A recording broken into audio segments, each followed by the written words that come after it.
નમસ્કાર, હું છું પ્રિયા અને તમે જોઈ રહ્યા છો જનતા કી જાણકારી ન્યૂઝ। નજર કરીએ આજના સમાચાર ઉપર। ડીસાની નવજીવન બીએડ કોલેજ ખાતે લર્નિંગ વિથ ફન અંતર્ગત એક્ટિવિટી ડેનું આયોજન કરવામાં આવ્યું હતું। ભારત સરકારની નવી શિક્ષણ નીતિ 2020 અનુસાર ભાર વિનાના ભણતર અને ક્રિયા દ્વારા શિક્ષણને પ્રોત્સાહન આપવા માટે આ કાર્યક્રમ યોજાયો હતો।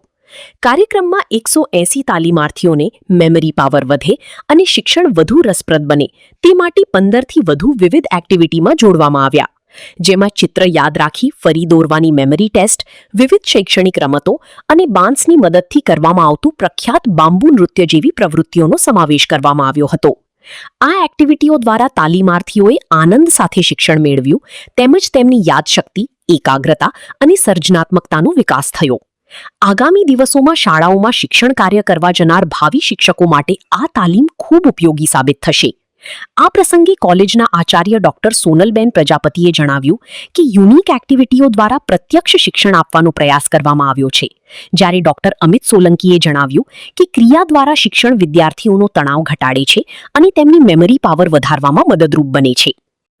ઓકે, ડૉક્ટર સોનલબેન પ્રજાપતિ, શ્રી નવજીવન બીએડ કોલેજ ડીસા ખાતે આજે એક એક્ટિવિટીનું આયોજન કરવામાં આવ્યું છે, જેની અંદર એનો થીમ છે લર્નિંગ વિથ ફન, એટલે કે ગમ્મત સાથે જ્ઞાન મળે એ હેતુથી આજે કોલેજની અંદર 5 જુદી જુદી પ્રવૃત્તિઓનું આયોજન કરવામાં આવ્યું છે।